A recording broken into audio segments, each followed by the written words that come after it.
My name is Dariush Mozaffarian. I'm the Dean of the Friedman School of Nutrition Science and Policy at Tufts University. There are really many potential benefits to health of seafood consumption. It's really one of the most important foods for general health. Many things have been studied, including brain health, the immune function, heart health, and many other conditions. But probably the strongest evidence is actually for heart health and for brain development in babies during infancy. For heart health, it's pretty clear that eating some fish is really important, much better than none. And so eating at least 2 servings a week of fish has been linked to substantially lower risk of death from heart disease. Heart attacks kill more Americans than any other cause of death, and that's true for both men and for women. And eating fish reduces that risk substantially. That's been seen in many long-term observational studies. And several trials have also shown that taking fish oil lowers heart disease. So really that should be one of the priorities for health in America, is trying to get all Americans to eat fish at least a couple of servings per week. The other really major health benefit that's well established of fish consumption is brain health in babies. And so there's been concern about mercury in fish, and it's true that a handful of fish species have significant amounts of mercury, but the vast majority of fish species have little to no mercury. And the U.S. EPA and FDA recommend that pregnant women eat about 2 servings of fish per week as well.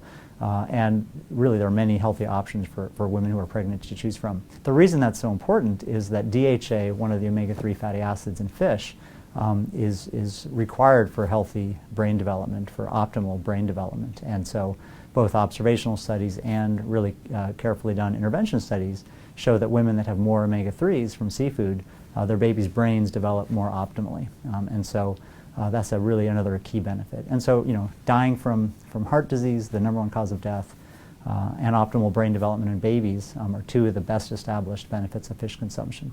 There's a long list of other potential benefits for stroke in the brain, potential benefits for dementia and cognitive decline, potential benefits for asthma, other immune disorders.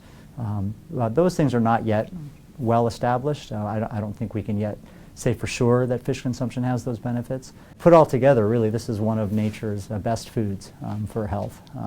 One of the most important things that we can recommend to people for public health and for their own health. So, in speaking about the health effects, many things that people often ask are, what's the difference between lean fish versus fatty fish? What's the difference between eating fish versus taking fish oil?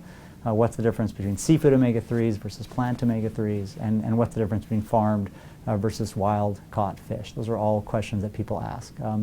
I think that it's pretty clear that omega-3s are part of the benefit of fish intake, probably not all of the benefit, but a big part of the benefit. So again, if you're choosing between 2 fish, having one with more omega-3s, a dark meat fish, is probably a better option, but either is a better option than no fish. And so I would tend to suggest that people have dark meat fish at least once per week, but any fish is better than none. And even if you eat fish, if you want to be sure you're getting enough omega-3s, I think taking a fish oil capsule is not a bad idea. But if you eat fish at least a couple servings per week, I don't think people need to take fish oil capsules. And then one of the questions I'm often asked is about farmed versus wild fish or other seafood. And so I think that's really mostly a question of environmental concerns potentially. There are environmental concerns to some wild fishing practices. There are environmental concerns to some aquaculture practices. There's some wild fishing practices that are sustainable, and there's some aquaculture practices that are sustainable. And so we clearly need to increase sustainable aquaculture and increase sustainable wild fishing, because fish is such an important resource for health and for the environment. In terms of health, there's really not a major difference between aquaculture or wild-caught fish. But I think that issue of farm versus wild is really, in the end, we want to have sustainable fishing practices, whether it's aquaculture or wild.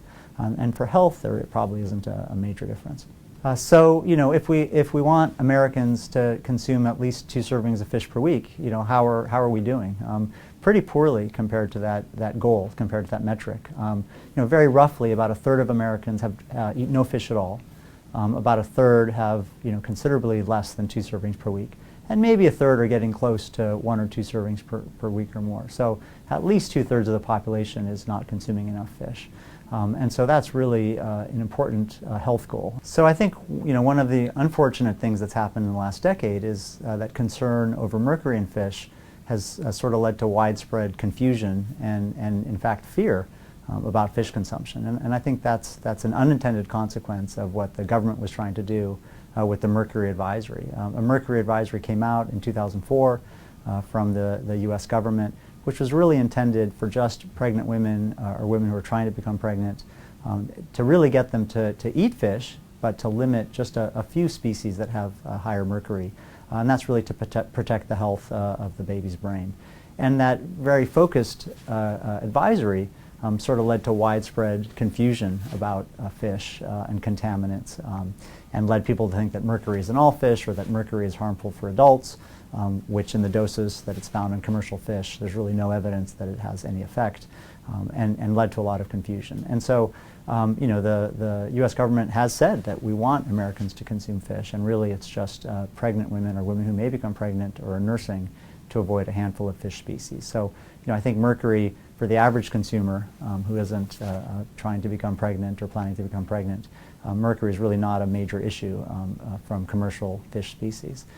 The U.S. dietary guidelines in 2010 for the first time, you know, specified 2 servings of fish intake per week for all Americans. The American Heart Association has made 2 servings of fish per week a priority for health. The World Health Organization recommends a minimum amount of omega-3, seafood omega-3 intake for all adults, and particularly for women who may be trying to become pregnant. So we're falling pretty short of the goals. And so it's very important that we popularize and make people understand the health benefits of fish consumption, and that we also increase access for all Americans. And so I think the government should really be doing as much as it can to help Americans buy fish products and make it more affordable, whether that's helping on the production side, helping on the retail side, providing benefits in programs such as SNAP, the food stamps program, such as they've done for fruits and vegetables, to really encourage consumption.